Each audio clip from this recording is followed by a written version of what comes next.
운명의 날이 밝았습니다.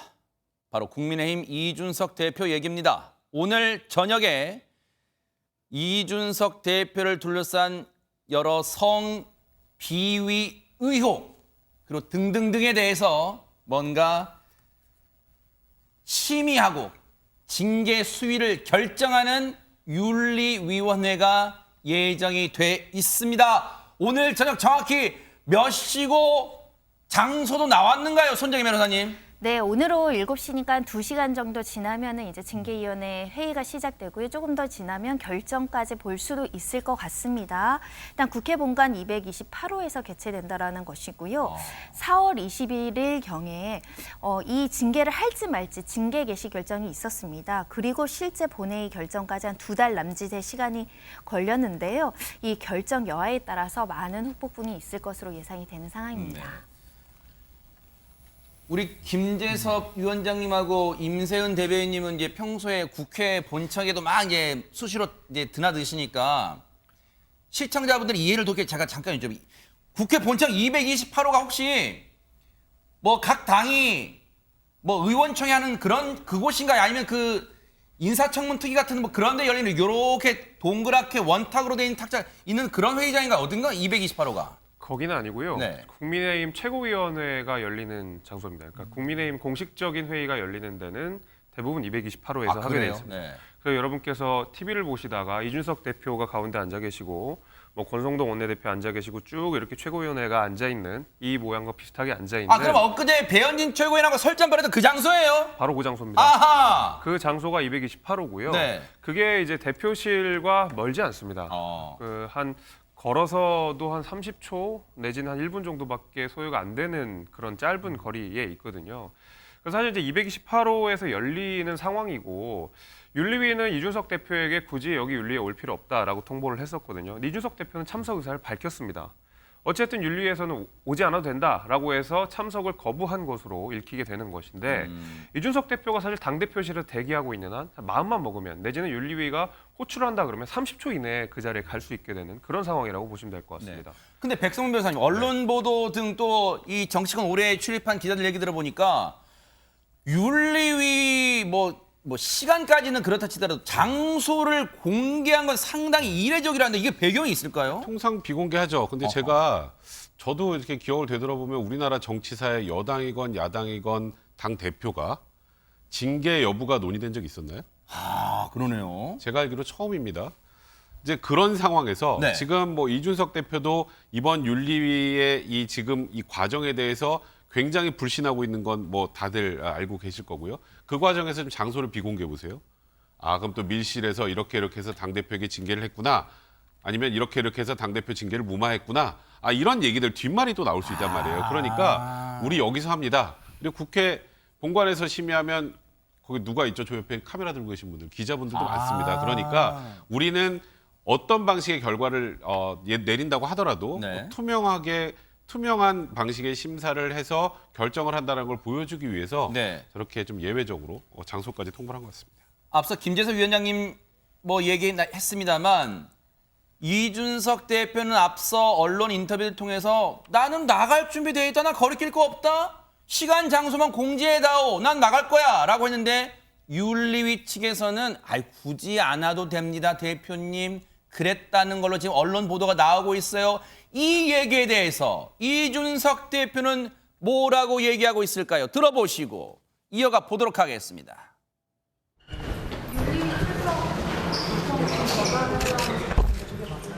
저는 뭐 출석 의사를 밝혔습니다. 그리고 오늘 그 현장에 있을 겁니다. 저는 제 당에서 있을 겁니다. 계속. 네, 갈게요. 네. 오늘 결론에 따라서 어떤 이제 말씀을 어떻게 대응하실 건가요?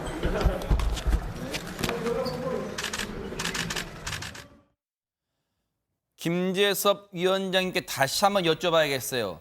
이준석 대표 측, 좀 더 정확히 말하면 측근이라 말할 수 있는 김철근 실장은 참석을 요청했다는데 윤리위 측은 안 와도 된다? 이거 왜 그런 걸까요, 그러면?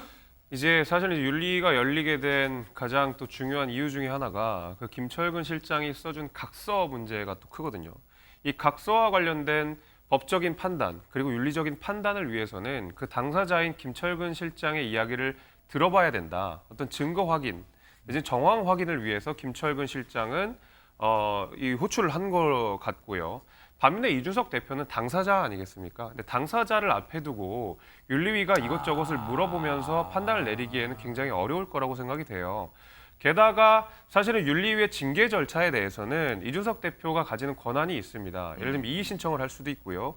징계 처분에 대해서 소명 절차도 따로 마련되어 있기 때문에 굳이 지금 징계를 심사하는 과정에서 윤리위가 토론을 하는 과정 속에서 이준석 대표를 굳이 호출할 필요는 없다라는 정무적 판단을 한 것으로 저는 생각이 됩니다. 네. 사실 굉장히 예민한 사안 아니겠습니까? 네. 이준석 대표는 이에 대해서 분명히 할 말이 많이 있고 처음부터 윤리가 열리는 것부터 이것은 부적합하다, 절차적으로 적절하지 않다라고 비판을 해왔던 만큼 사실은 이준석 대표의 입장은 정해져 있는 것이고 윤리위는 그것을 당연히 알고 있을 겁니다. 그렇기 때문에 지금 당장 이준석 대표의 이야기를 듣기보다는 우선 윤리위원회에서 충분한 토론과 합의를 거친 이후에 그 다음에 이준석 대표의 입장, 절차적인 절차를 따라서 그 다음에 어떤 행보들을 이어가겠다라는 저는 어떤 신호로서 보입니다. 국민의힘 윤리위원회는 참고로 9명으로 되어 있어요. 언론에 이름이 공개된 사람 한 2명 정도에 나머지는 그냥 외부 위원, 민간 위원입니다. 일단 언론 보도로 이미 드러난 이양희 윤리위원장, 성균관대 교수입니다. 그리고 여기에 유일하게 현역 의원, 국민의힘 현역 의원 한 명이 있어요. 유상범 의원. 나머지는 뭐 변호사도 있고 교수도 있고 등등등이에요.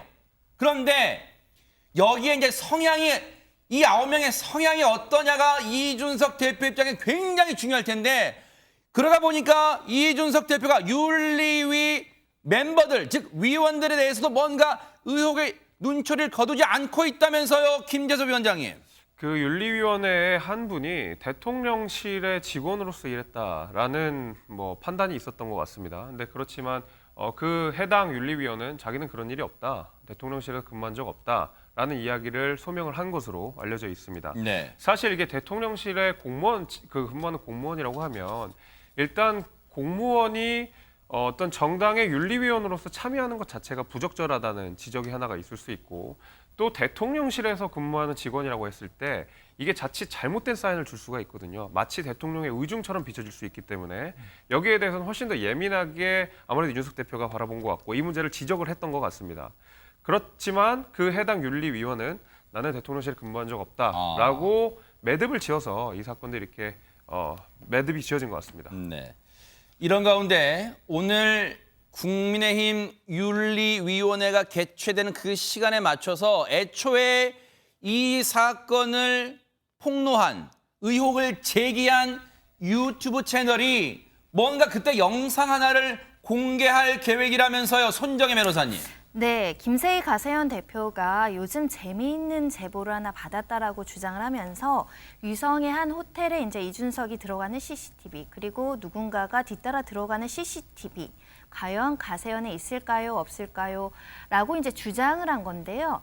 그리고 오늘 저녁 7시 국민의힘 당사 앞에서 생방송을 진행하겠다, 관심 부탁드린다 이렇게 하니까 많은 사람들이 CCTV가 오늘 공개되는 것인가 많은 관심을 갖고 있었거든요. 네. 근데 오늘 오후 언론 인터뷰에서는 네. 몇몇 언론 보도에서 우리가 오늘 공개한다라고 언급했던데 그렇게 말한 적은 없고 생방송은 진행하겠지만 CCTV 영상은 윤리위의 징계 수위를 보고 공개할지 말지 결정할 것인데 생각보다 수위가 낮을 경우에 공개할 것이다라고 밝혔습니다.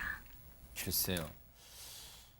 이것도 밀당인가요? 일단 징계 수위를 보고 해당 영상을 공개할지 말지를 결정한다고 한답니다. 일단 관련해서 이 CCTV 공개라는 말까지 나오니까 이준석 대표도 뭐라고 입장을 밝혔어요. 한번 들어보시고 이어가 보도록 하겠습니다. 윤리위가 이제 내일 저녁에 열린다는데 앞서 이제 공개로 하자 이렇게 제안도 하셨잖아요. 예. 어떻게 될 것 같습니까? 모르겠습니다. 저는 전혀 예측할 수 없고 무엇에 대해서 다루겠다는 것이 명확하지 않습니다. 네, 내일 직접 참석을 하신다면서요. 저는 참석할 의향을 밝혔는데 장소나 이런 것들이 공개되지 않는다면은 제가 찾아가기 어렵겠죠. 가세연에서 내일 윤리위가 열리는 시간에 CCTV 영상을 공개하겠다 이렇게 나오고 있거든요. 그런 것이 있으면 다 공개하십시오. 아니 그때 제가 거기 숙박했다는 건 이미 이야기했는데 그것과 그게 무슨 상관인지를 정확하게 설명해야 되는데 그런 거 없이 그 단순히 무슨 CCTV 공개한다는지 모르겠습니다. 자, 보세요. 일단 대전 유성구에 있는 한 호텔이라고 일단은 언론 보도 등을 통해 나와요. 그리고 가세현 측도 그 지역 호텔을 언급합니다. 그런데 근본적으로 궁금해요. 이때가 꽤 오래됐습니다. 2013년 8월 15일쯤이라고 판결문에도 나온다는 거예요. 기사를 보면. 2013년 8월 15일은 광복절이죠. 2013년 하면 우리 기억으로는 그때쯤 이준석 대표가 당시 새누리당 비대위원이었을까 생각하실 건데 제가 그래서 포털 사이트에 들어가 봤어요. 2013년 5월에 이준석 대표의 신분은 뭐였을까? 일단 이준석 대표가 새누리당 비상대책위원 박근혜 위원장의 영입으로 정치에 뛰어들게 된 새누리당 비대위원은 2011년 12월에 새누리당 비상대책위원이 됩니다. 그런데 비상대책위원이 언제까지 했냐? 이듬해 2012년 5월까지 비상대책위원을 합니다. 왜? 2012년 5월에 전당대회를 통해서 황우여 대표 체제가 출범해요. 그러니까 그때까지 비상대책위원은 임기가 끝났겠죠? 그러면 2013년에는 뭐였냐? 공백이 생겨요. 쭉 없다가 2012년 5월에 비상대책위원을 그만두고 공백이 생겼다가 2014년 6월에 새누리당을 바꾸는 혁신위원회 위원장을 맡습니다. 그러면 이때는 공식 직함, 당 직함은 없는 것으로 보여지는데 궁금합니다. 2014년 8월에 일단 대전에 왜 갔을까요? 그건 저도 모르죠. 저도 모르겠는데 지금 말씀하셨던 것처럼 이 시기는 이준석 대표가 그냥 뭐 국회의원도 아니고 말 그대로 그냥 사적 일로 갈 수도 있죠. 그냥 네. 민간인이에요. 네. 굳이 말하면 당직 맞지도 않은 상황이고 뭐 그렇게 해서 뭐 어떤 이유든 대전에 갔을 수 있겠죠. 근데 지금 우리가 계속 얘기를 하고 있는 2013년 8월 15일에 뭐 어디에서 성접대를 받았다. 뭐 이게 검찰 기록에도 있고 판결문도 나온다. 뭐 좀 이런 얘기가 나오는데 일단 검찰 기록에 나오는 건 이준석 대표가 가서 조사를 받아서 이런 얘기를 한 게 아니고 그 당시에 피의자로 조사를 받던 사람이 내가 이런 일이 있었습니다. 2013년에 제가 뭐 이렇게 해서 접대를 좀 했습니다. 뭐 이런 내용이에요. 네. 이거를 당사자에게 확인도 안 한 내용입니다. 근데 이걸 가지고 이게 확인됐다라고 지금 오인하신 분도 많은데 그래서 이준석 대표 얘기는 그 당시에 어쨌건 나도 대전에 가 있었어. 가 있었고 나도 그 호텔에서 잔 건 맞습니다. 근데 그게 그 호텔에 가서 그 호텔에 잤다는 이유로 성접대를 받았다가 일치되는 건 아니잖아요. 네. 그러니까 이에 대해서는 지금 사실 현실적으로 형사적으로나 뭐로나 입증돼 있는 사실은 전혀 없는 상황입니다. 네. 이 의혹을 제기한 가로세로 연구소 측 입장은 이준석 대표가 그 호텔에서 이 숙박, 즉 묵었다라는 거에서 그치는 게 아니라 또 다른 의혹을 제기하고 있잖아요, 임세현 대변인님. 네, 그렇습니다. 그 가세현이라고 하면 이른바 이제 강용석 그 전 의원이시죠. 그분과 이제 이준석 대표가 뭐 개인적인 사적으로는 굉장히 사이가 안 좋은 걸로 알고 있습니다. 그래서 뭐 이런 의혹 제기도 좀 매우 순수하지 않다고는 저는 생각이 듭니다만 네. 가세현 쪽에서는 이준석 대표가 2013년 8월 15일에 그 대전에 있는 그 호텔에 있는 또 밑에 주점이 있다고 하더라고요. 거기서 이제 모 기업 대표한테 접대를 받았다라고 이제 주장을 하는 것이죠. 그래서 모 기업 대표라고 하는 분이 경찰에서 했던 수사 기록을 보면 이준석 대표에게 숙소와 접대 명목으로 약 130여만 원을 사용했다라고 이제 진술을 했다고 합니다. 그래서 이걸 근거로 이제 가세현에서는 이게 숙박을 한 게 아니라 실제적으로 성접대도 있었다라고 이제 주장을 하는 것이죠. 네. 앞서 백성문 변호사님이 중요한 점을 말씀해 주신 게 관련해서 이준석 대표가 경찰 조사 받은 바도 없어요, 지금. 자, 이와 관련해서 이준석 대표의 당시 상황을 얘기를 전해 들었다는, 통화를 통해서 얘기를 나눴다는 그분 얘기 좀 들어보시고 이어가 보도록 하겠습니다. 제가 이준석 대표한테 전해서 물어봤어요, 이거를. 하나만 말씀드리면 어떤 호텔 지하 유흥업소거든요. 보통 호텔 일찍 네, 그 호텔 이름도 나와 있어요. 네. 지금 어디 어느 호텔이라고 R 호텔이라고. 네. 예전에. 이준석 대표 입장은 자기는 그 호텔 간 적도 없다. 그날. 그러니까 거기 보면은 그 호텔에 술집에서 뭐 술을 맞고 그 호텔에 뭐 소위 말해 2차례 가서 자고 뭐 이런 내용이었던 것 같은데 자기는 그 호텔에 간 적도 없고 인근의 다른 호텔에서 잤지. 자기는 그 호텔 간 적도 없다. 이렇게 이제 얘기를 해요. 다음은 구체적인 것들은 제가 뭐 좀 말씀드리긴 그렇고 아무래도 아주 보도된 게 아닌 것 같아서 네. 일단 그런 입장이에요. 이준석 대표는. 네. 일단 그러면 이 대목에서 궁금한 게 가세현 측이 뭐 오늘 공개할지 향후 오늘 징계 수위를 보고 결정한다니까 나중에 대응할지 모르겠지만 또 하나 궁금증이 있습니다. 그러면 배 소장님. 네. 2013년 상황이에요. 지금부터 9년 전이에요. 10년 전인가요? 9년 전. 9년 전이죠. 9년 전이죠. 네. 9년 전의 상황, 그 CCTV를 누가 이런 일이 생길 줄 알고 지금까지 갖고 있었다는 거예요, 그러면? 이거 어떻게 봐야 됩니까, 이거를? 그러니까요. 여기는 누군가가 제공해 준 사람이 있겠죠. 자료를 제보받았겠죠. 그럼 일반인이 그냥 이런 자료 있네요. 이준석 대표 같은 이렇게 제공했을 리는 없는 거 아니겠습니까? 네. 그렇다면 성상납 제공 의혹을 주장하는 쪽에서 증거 확보 측면에서 이건 왜냐하면 CCTV 자료라는 것은 본인이 그냥 어디서 가져올 수도 있는 것이 아니라 호텔 측의 협조를 얻어야 됩니다. 그렇지 않겠습니까? 그렇다면 그 자료를 확보한 것이 뭔가 나중에 혹시라도 있을지 모를 어떤 일에 대한 증거 확보 차원이 있는 것이겠죠. 그런 차원에서인데 저는 근데 이게 CCTV가 정확하게 뭐 출입을 한 내용인지 어떤 자료인지 도무지 알 길은 없습니다. 아직 공개된 건 아니니까. 그렇죠. 어떤 CCTV 뭐 화면인지는 모르는 상황이잖아요. 그렇죠. 지금. 그런데 네. 이제 우리가 이른바 CCTV 동영상이라는 것은 이 거론되는 것만으로도 상당히 이준석 대표에게는 뭐 글쎄 이제 이게 논란의 소지가 되는 거죠. 그러니까 어쨌거나 오늘 저녁에 어떤 윤리위에서 어떤 결정이 내려질지 모르겠는데 네. 데이터를 계속 분석하는 저로서는 뭐든 이렇게 논란이 길어지게 되면 어쨌거나 간에 진실은 규명이 돼야 되겠지만 네. 이준석 대표에게는 상당히 또 부담이 되는 건 분명해 보입니다. 네. 오늘 윤리위원회에서 다루는 내용은 이 대표의 성상납 의혹과 관련한이에요. 그러니까 성상납 의혹 자체보다는 관련돼서 증거인멸 교사 의혹 시켰다는 거잖아요. 증거를 인멸하도록 시킨 의혹. 그리고 두 번째는 당 대표로서 품위 유지 의무 위반 여부입니다.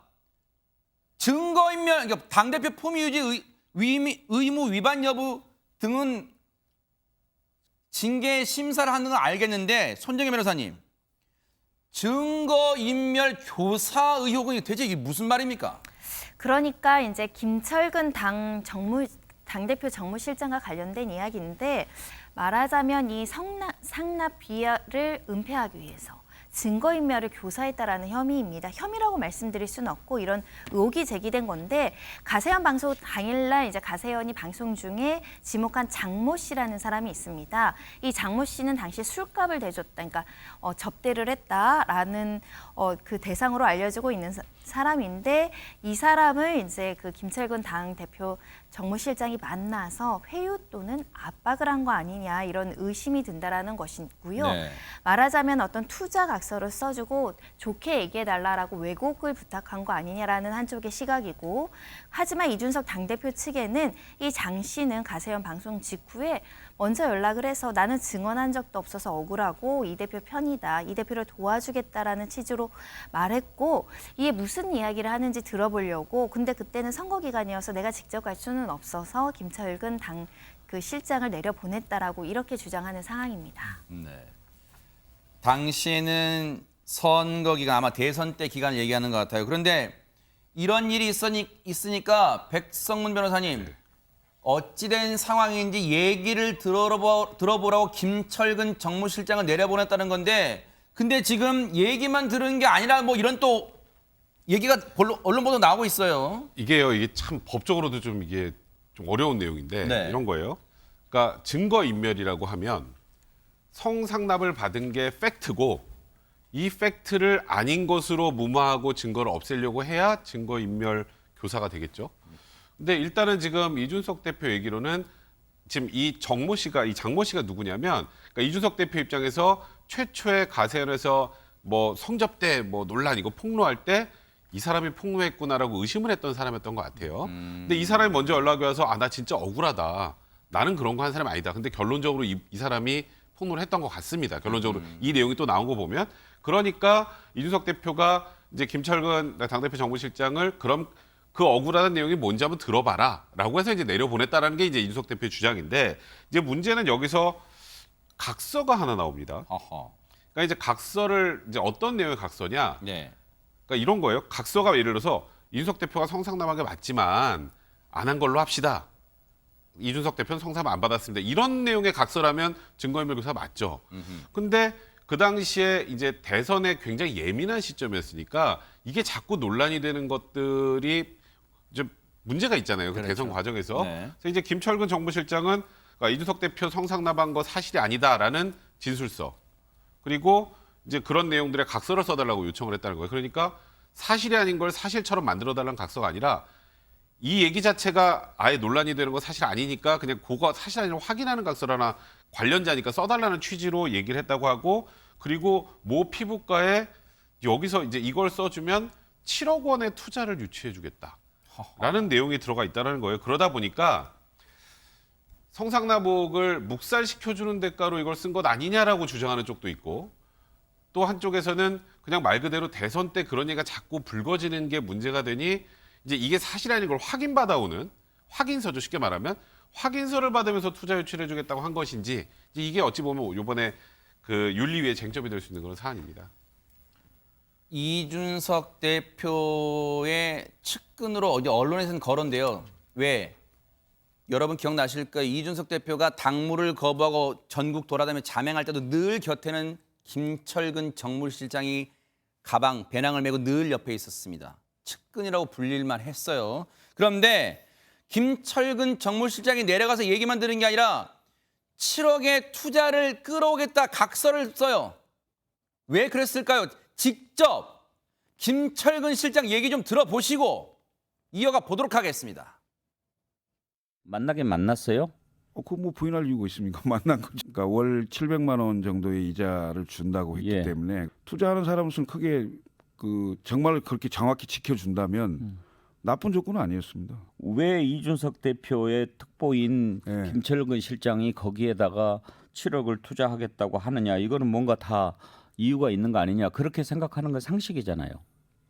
그럴 수도 있지만 엄중한 대통령 선거 기간 중이었기 때문에 이 가세연 같은 그 방송 내용이 예를 들어서 이 정규 방송이나 언론이 받는 상황이 돼서는 안 된다는 게 더 컸기 때문에 제가요, 배 소장님. 네.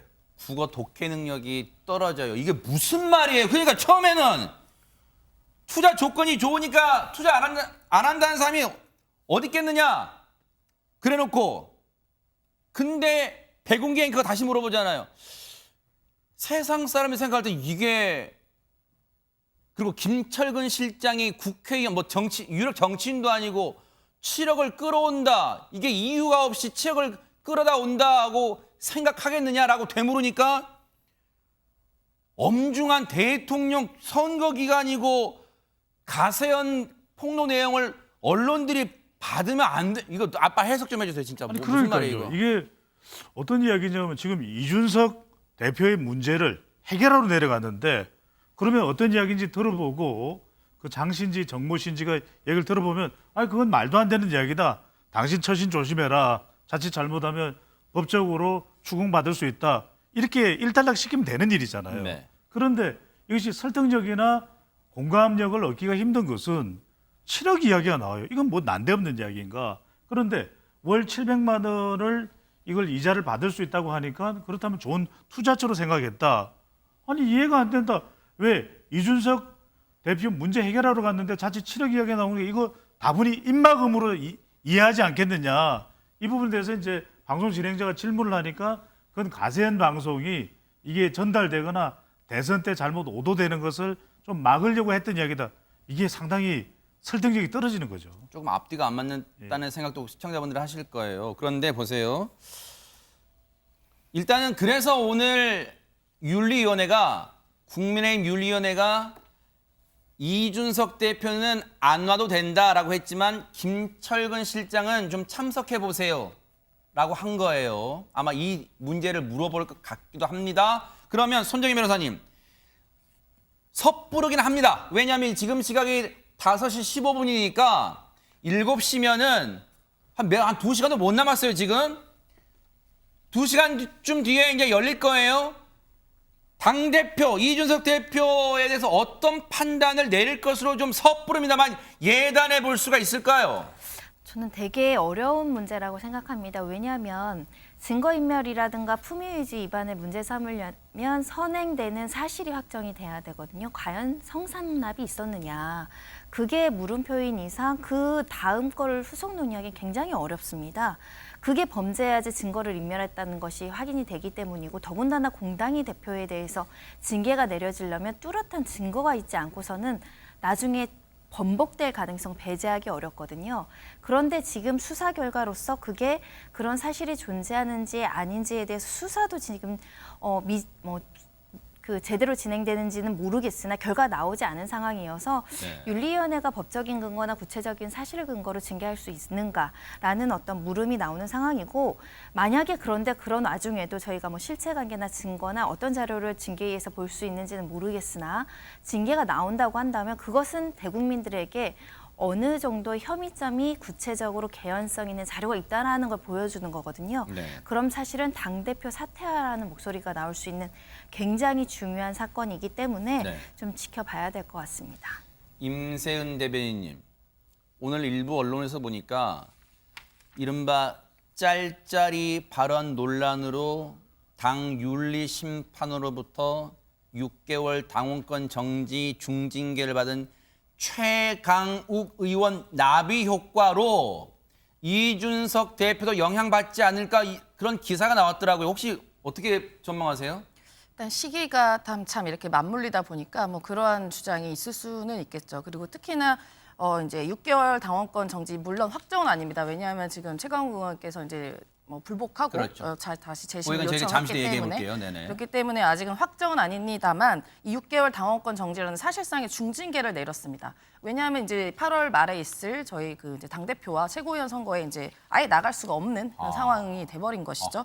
최강욱 의원님이 나가실지 안 나가실지 모르지만 이미 기회 같은 게 아예 이제 박탈이 됐기 원천 때문에 박탈됐네요. 네. 예, 그래서 굉장한 중징계입니다. 그래서 특히나 이번 사건 같은 경우는 이게 형량도 형량의 문제이기도 하지만 이 발언에 대해서 굉장히 서로의 공방이 있었습니다. 들은 사람, 안 들은 사람, 이렇게 들은 사람, 저렇게 들은 사람이 공방이 되어 있고 특히나 이 발언 자체의 사실 규명이 윤리에서 이루어졌는지는 모르겠습니다만은 당사자는 부인을 하고 계시죠. 네. 그렇기 때문에 죄를 이제 인정을 안 했다. 그러고 나서는 그렇기 때문에 이제 처벌을 저에게 내린 겁니다. 근데 특히나 이제 그 민주당 같은 경우는 최강욱 의원이 그냥 당 대표도 아니고 최고위원도 아니고 그냥 일반 그냥 의원 중에 한 분이시죠.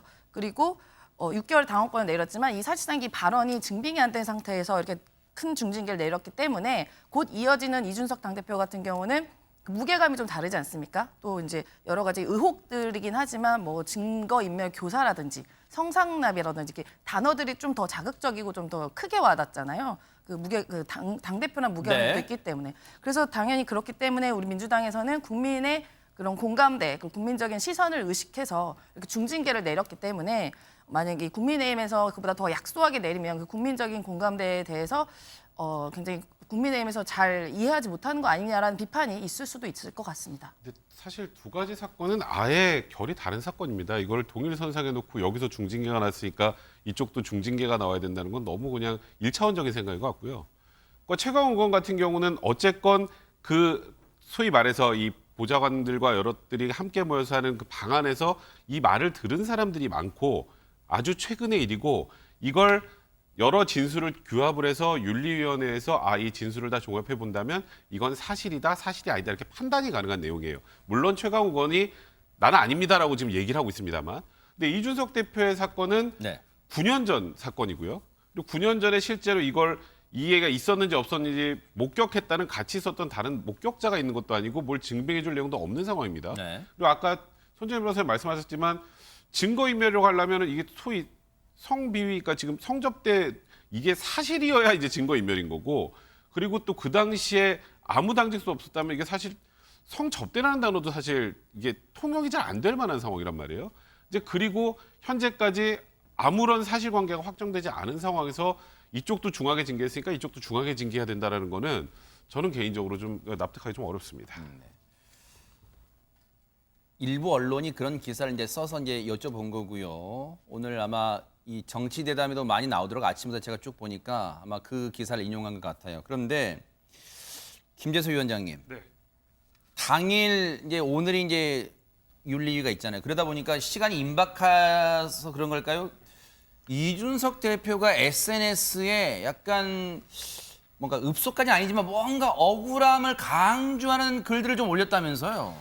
그러니까 좀 자신의 처지를 그 로마의 장수 스키피오에 좀 빗대어서 한탄을 좀 한 것 같아요. 스키피오가 사실 카르타고와 로마의 전쟁에서 3차 포에니 전쟁을 승리로 이끈 이제 장수인데 말하자면은 이분께서는 오히려 전쟁은 승리로 이끌었지만 본인이 어떤 내부의 적에 의해서 결국 밀려나게 되는 그런 뭐 처량한 신세이거든요. 저는 아마 거기에 좀 빗대어서 이준석 대표가 사실 연이은 선거에서 다 승리하지 않았습니까? 대통령 선거에서도 이겼고 그 외 지방 선거에서도 크게 이긴 장수로서의 역할을 잘 해냈는데 지금 뒤돌아서 보니까 아무리 바깥에서 잘 싸웠다 하더라도 결국 내부의 적에 의해서 그 안에 정적에 의해서 내 입지가 굉장히 곤란해졌다. 네. 내가 굉장히 좀 신세가 좀 한탄스럽다라고 하면서 그 스키피오의 자신의 처지를 빗댄 거 그런 메시지를 SNS상에 남겼습니다.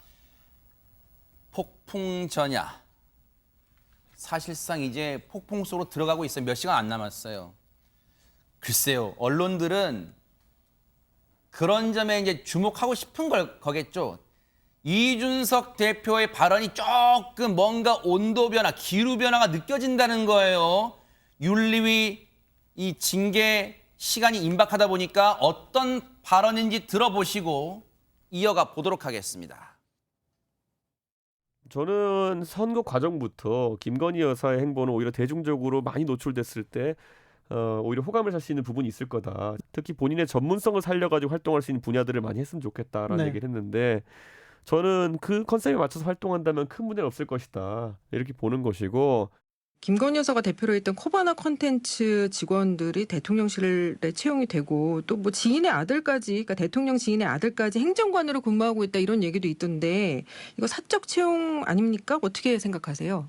저는 그 대통령 지인의 아들이라는 그 분은 네. 뭐 저도 익히 알고 있지만은 그분은 애초에 그 굉장히 역량이 있는 사람입니다. 네. 그렇기 때문에 대통령을 선거 기간 중에 여러 위치에서 보좌했고 주변에서 평가도 굉장히 좋습니다. 그렇기 때문에 저는 그런 것은 좀 과도한 이야기다.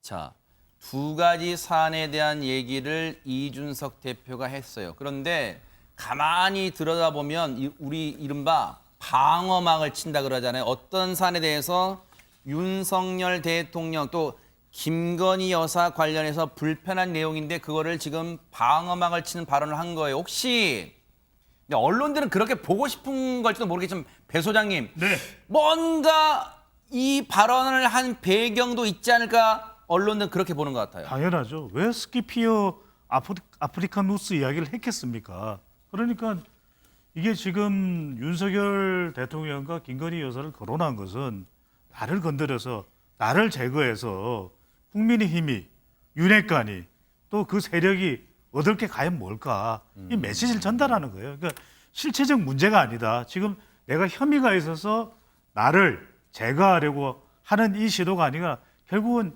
정치적인 압박이다.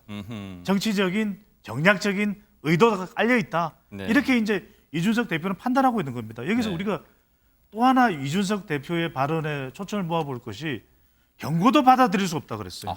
그러니까 이미 경고를 받은 당 대표는 위상 자체가 흔들릴 수밖에 없는 것이거든요. 아까도 말씀드렸지만 이 과정 자체가 윤리위가 전개되고 한때는 살짝 지방선거가 후끈 달아오르면서 그리고 완성을 하면서 이게 벗어나는 듯 했어요. 그런데 정진석 국회 부의장과 이 투스톤즈 갈등으로 우크라이나를 왜 가? 이러면서 불거졌거든요. 네. 그러면서 우리가 확인하게 된 것이 정미경 최고위원의 당협 쇼핑 이야기가 나왔거든요. 이게 뭐냐? 결국적으로는 권력 다툼이에요. 그러니까 나의 문제, 나의 9년 전의 문제가 결국 원인 제공이 아니라 이건 나를 지금 걷어내야 되는 그런 모략이다.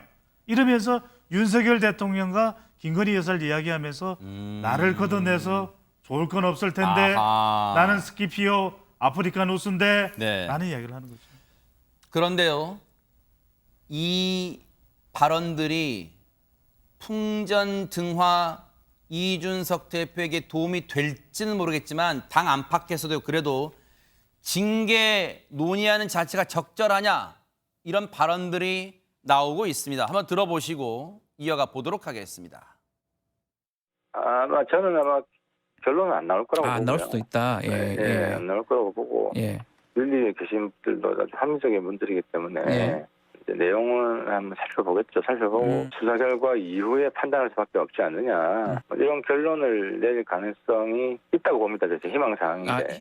징계가 실질적으로 이루어지면은 저희 이준석 대표도 정치인으로서 그냥 그대로 그 자리에 있을 수는 없을 거 아니에요. 그러면 어떤 자기 나름대로의 결심을 갖다 할 수밖에 없는 거고 그렇게 해서 당에 도움이 될 수 있는 게 뭐가 있겠느냐 이렇게 봐요. 제가 보기에 아마 이준석 대표가 실질적으로 뭐 징계를 만약에 받는다고 했을 적에는 당에 아마 치명적인 결과가 나올 거라고 봐요. 백성문 변호사님, 그래서 그럴까요? 사실 오늘 아침부터 언론들 얘기 중에 그런 얘기가 솔솔 나오더라고요. 징계위가 오늘 뚜렷한 결론을 못 낼 수도 있고, 그리고 만약에 나온다면 김철근 실장 징계 정도에 그칠 가능성도 배제할 수 없다. 이런 얘기가 지금 솔솔 나와요. 근데 그 얘기가 나오는 이유가 뭐냐면 지금 그냥 한 명의 국회의원, 한 명의 당원을 지금 징계하려고 하는 게 아니라 당 대표, 그리고 최근 2번의 선거를 이겼던 여당의 당 대표에 대한 징계 문제이기 때문입니다. 이게 최근에 뭔가 불미스러운 사건이 벌어져서 국민들로부터 지탄을 받고 그 지탄을 받아서 징계를 하는 게 아니고, 하려고 하는 게 아니고 8년 전, 9년 전 사건에 대해서 진위 여부가 아직 파악이 안 됐고, 그리고 조금 전에 김철근 정무실장이 대전에 내려가서 있었던 일이 왜 일어났는지에 대한 사실 확인도 일단은 정확하게 되지 않은 상황이고, 수사도 뭐 일단 김철근 정무실장이 조사를 받았다는 얘기도 있지만 그것도 명확하지 않고, 그리고 이게 수사를 한다고 형사처벌 대상이 되는지 여부도 미지수고, 이런 상황에서 지금 아무것도 확정되지 않은 상황에서 당의 품위를 훼손했으니까 경고. 그냥 이건 경고가 아닙니다. 단순한 경고의 의미가 아니에요. 당대표가 경고를 받았다면 바로 이거는 이제 이 다음부터는 성접대, 성상납 전국으로 갑니다. 그러면 국민의힘 내부에서 이 후폭풍을 과연 버틸 수 있을까? 그게 김종인 전 비대위원장이 한 얘기가 아닌가 싶고요. 이제 그러다 보니까 조금 전에 말씀하셨던 것처럼 윤리위가 조금 더 신중하게 판단할 가능성도 배제할 수 없다라고 말씀드리겠습니다. 자, 이런 가운데 민주당은 이 사람 문제로 지금 복잡합니다. 최강욱 의원 얘기인데요. 영상 먼저 보시고 이어가 보도록 하겠습니다. 12차 중앙당 윤리심판원 회의 결과를 말씀드리겠습니다. 최강욱 국회의원에 대해서는 당원 자격정지 6개월의 중징계 결정을 하였습니다. 의원님 충분히 소명하셨을까요? 네, 충분히 말씀드렸습니다. 결과에 대해 한 말씀 부탁드리겠습니다. 의원님 요즘 성희롱 발언에 대해서는 부인하시는지. 결과가 나왔나요? 저 결과를 모르고 있습니다. 지금 6개월 당원 어떻게 볼 결과인데? 이제 저 때가 징계 윤리심판원 징계에 나온 당일날이었는데 저 때는 뭐 덤덤한 이 느낌이었어요. 그런데 손정희 변호사님 예상은 했습니다만 바로 불복 의사를 밝혔다면서요? 네, 그렇습니다. 당원 당규에 정해진 절차대로 재심을 구하겠다라는 입장을 표명을 한 것인데요. 아마 당 내부에서는 그래도 받아들여라라는 의견이 좀 많았을 것이라고 추정을 하는데 개인으로서는 자신이 성희롱을 했다라고 결론이 나는 것, 그리고 이런 징계가 그대로 확정이 되면 공천권에 있어서 감점 요인이 돼 사실상 다음 총선에서 공천을 못 받을 가능성이 매우 높아지거든요. 그러니까 그래도 내가 그 민주당의 의원으로서의 내 방어권을 행사하겠다 이렇게 판단을 내렸던 건 아닐까 생각이 들고요. 일단 재심 과정에서 조금 낮춰진 징계가 있을지는 모르겠으나 민주당의 기본 입장은 앞으로 성범죄에 대해서는 엄단하겠다라는 추세로 보여서 좀 지켜봐야 될 것 같습니다. 우리 임세훈 대변인 나오신 김에 안 여쭤볼 수가 없어요. 일단 최강욱 의원 앞서도 말씀드렸지만 예상은 했지만 어떤 점이 그러면 아예 그 일이 사실과 다르다는 거 지금 심판 이 징계가 자신이 했던 발언 자체가 사실과 다르다는 거 뭐가 억울해서 지금 불복 의사를 밝힌 겁니까? 저희가 그 소위 말하면 이른바 뭐 지읒이냐 디귿이냐의 논란으로 이거를 어떻게 들은 사람이 있고 또 반대로 다른 걸로 들어서 이제 매우 불쾌감을 느꼈다라고 이제 좀 양분되어 있는 상황입니다. 그리고 일단은 윤리심판원에서조차 이게 최 의원이 어떻게 발언을 했는지에 대해서 입증이 좀 사실은 못하고 있는 상황이었습니다. 그렇다 보니까 이제 최 의원과 이 발언 당사자는 이제 부인을 하면서 죄를 네. 인정하지 않고 있는 상황이었던 것이죠. 근데 이제 다만 이 처벌의 사유가 만약에 이 근거도 없이 증빙도 없이 그냥 이게 단순히 뭐 국민적인 감정이 이렇고 당신이 이렇게 했다는 의혹이 있다라는 걸로 한다면 이게 근거와 증거에 입각하지 않았던 앞으로의 이제 윤리적인 판단에 대해서 우리가 그거의 모든 이야기를 다 수긍해야 되는 것이냐라는 그런 문제의 비판의 소지도 있는 일부 의견이 또 있습니다. 그래서 네. 이게 무죄라고 나는 주장을 하는데 네. 무죄라고 해서 죄를 시인하지 않으면 그러면 윤리적으로 부도덕하니까 당신은 죄를 받아야 된다는 게 선례가 돼버릴까 봐 이런 부분에 대한 또 우려들이 또 있는 것이죠. 네. 김재수 위원장 한 50초 남았는데요.